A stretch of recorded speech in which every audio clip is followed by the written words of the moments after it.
D60 Soul Path Analysis for Tom Hanks. Let us do the soul path analysis based on D60 chart of Tom Hanks now.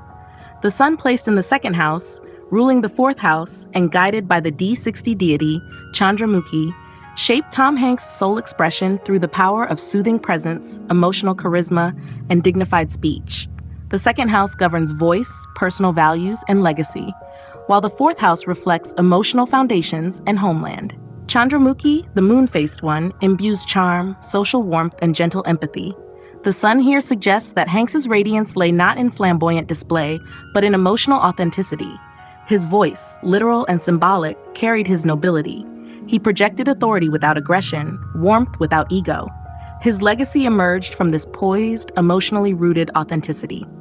The soul's path centered on becoming a beacon of comfort and familiarity, representing idealized values of home, goodness, and moral clarity, expressed through an unshakably sincere public image. The moon placed in the 12th house, ruling the third house, and governed by the deity Kalinasa, brought a soulful current of emotional withdrawal, introspective communication, and karmic quietude into Hanks's artistic expression. The 12th house rules spiritual retreat, subconscious drives, and detachment. The third house governs communication and personal initiative.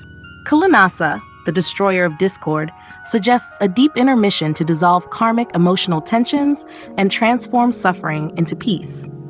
Hanks's communication, whether through film or speech, was often reflective, carrying undertones of empathy, loss, or moral evolution. His appeal wasn't in loud declarations, but in the quiet power of introspective expression. The soul's directive was to sublimate emotional weight into redemptive stories, to speak from the edge of solitude with clarity that soothes, not disrupts. His performances bore the emotional wisdom of someone who had wandered inward and returned bearing stories of grace. Mars in the 10th house, ruling the 7th and 12th houses, and again under Chandra Muki, reinforced his public persona as emotionally composed, quietly heroic, and accessible in his masculine energy. The 10th house governs career, status, and outer impact. The 7th house shapes relationships, and the 12th reflects sacrifice. Mars here endowed Hanks with willpower, professionalism, and strategic precision. Yet through Chandra Muki, this power was softened, not diminished, but humanized. He didn't portray harsh authority or flamboyant rebellion. Instead, he became the embodiment of moral courage and principled action. Mars ruled his sacrifices, 12th, and contracts, 7th, suggesting that his soul path involved channeling action and conflict into the resolution of moral dilemmas through characters that taught empathy, balance, and service. The masculine force in his life was to be expressed through gentle steadiness, not domination, a protector, not a conqueror. Mercury placed in the 3rd house, ruling the 2nd and 5th houses, and influenced by the D60 deity Ardra, brought an emotionally charged, transformative edge to Tom Hanks's communication, personal expression, and creative legacy. The 3rd house governs articulation, skill, and will. The 2nd rules voice and values, and the 5th governs creativity and emotional imprint. Ardra, the tearful storm deity, signifies emotional catharsis, clarity through crisis, and the poetic deconstruction of illusion. Mercury here made Hanks a craftsman of feeling. His speech, performances, and writing carried a depth that often surprised with its raw humanity beneath composed delivery. His creative output frequently gave voice to unspoken pain, subtle transformation, and the quiet courage of ordinary people. The soul's lesson was to wield language not as surface charm, but as a force for internal upheaval and healing. To communicate with vulnerability and precision in equal measure, and to dignify emotional struggle through words that move both intellect and heart. Jupiter placed in the 6th house, ruling the 8th and 11th houses, and aligned with the D60 deity Kala, carried a karmic weight of service, endurance, and public transformation through deep emotional and ethical work. The 6th house is the domain of effort, service, and adversity. The 8th governs inner transformation, and the 11th reflects collective purpose and fulfillment. Jupiter here brought the potential for spiritual growth through humble service and overcoming personal and collective suffering. Under Kala, the god of time, karma, and mortality, this journey was one of deep ethical accountability. Hank's most powerful roles often explored moral ambiguity, societal tension, or the human spirit under duress. Reflecting this Jupiter-Kala combination, the soul's directive was to grow through service, to turn personal responsibility into collective redemption, and to carry forward Dharma by embodying the quiet heroism of those who face suffering without losing their humanity.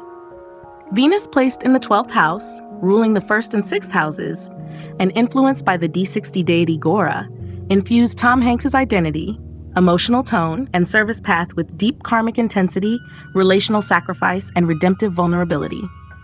The 12th house governs loss, devotion, and transcendence. The 1st shapes selfhood, and the 6th governs struggle and discipline. Venus, planet of affection, harmony, and aesthetic expression, found a mystical and sacrificial dimension here, beauty born of detachment. Gora, meaning fierce or terrifying, placed him in karmic territory where love, service, and identity were shaped by pain, duty, and hidden emotional cost. His roles often portrayed men wrestling with inner loss, quietly carrying emotional burdens. The soul lesson here was to purify identity through service and heartache, to give love through work rather than words, and to allow aesthetic softness to arise from spiritual struggle, making his emotional resonance with audiences not performative, but profoundly karmic in origin. Saturn, placed in the 1st house, ruling the 9th and 10th houses, and influenced by the D60 deity, Somya, formed the disciplined, morally grounded, and emotionally composed foundation of Tom Hanks' entire life path. The 1st house defines self-presentation and vitality, while the 9th governs dharma, wisdom, and belief systems, and the 10th rules status and public work. Saturn here gave him a naturally serious, steady demeanor, mature even in youth, tempering his identity with responsibility and restraint. Somya, the gentle and composed form of Shiva, refined Saturn's weight into nobility, strength without rigidity, power expressed through emotional grace. Hanks's roles and reputation alike reflected this: steady, ethical, reliable, and quietly influential. The soul's path was to embody dignified persistence, to grow into moral authority not by assertion, but by constancy, to serve as a guide for others by living one's philosophy with quiet integrity, and to offer emotional reassurance through ethical stability. Rahu, placed in the 11th house, ruling the 10th house, and governed by the D60 deity Kala, intensified Tom Hanks' ambition, public reach, and impact on collective values through karmic urgency and a profound awareness of time. The 11th house represents community influence, long-term goals, and audience engagement. The 10th rules his career and social status. Rahu's expansive hunger here made him a cultural touchstone, someone whose work spoke not just to individuals, but to an era. Kala, god of time and consequence, gave this ambition moral gravity. Every success came with a test of responsibility, and every gain a reckoning with purpose. His films often depicted historical or socially significant backdrops, revealing a soul drawn to imprint meaning on public memory. The soul lesson was to wield influence wisely, to honor the fleeting nature of fame by anchoring it in enduring truths, and to turn public admiration into collective moral growth. Ketu, placed in the 5th house, ruling the 7th house, and also aligned with Kala, brought detachment from personal gratification and romanticized fame, redirecting Tom Hanks' soul energy toward creative selflessness and emotional neutrality in public relationships. The 5th house governs creativity, legacy, and emotional intimacy. The 7th governs partnerships and public reflection. Ketu here stripped away the need for external validation through fame or romance, orienting his soul toward quiet devotion to craft and understated authenticity. Under Kala, this detachment became spiritually timed, a letting go of egoic identity in order to fulfill a more enduring role. His art was never flamboyant, it was often quiet, deeply human, and unselfish. The soul lesson was to serve as a vessel, letting personal emotion be channeled into art that healed others, and stepping back from spotlight hunger to express something more timeless, more universal, and more humbly sacred.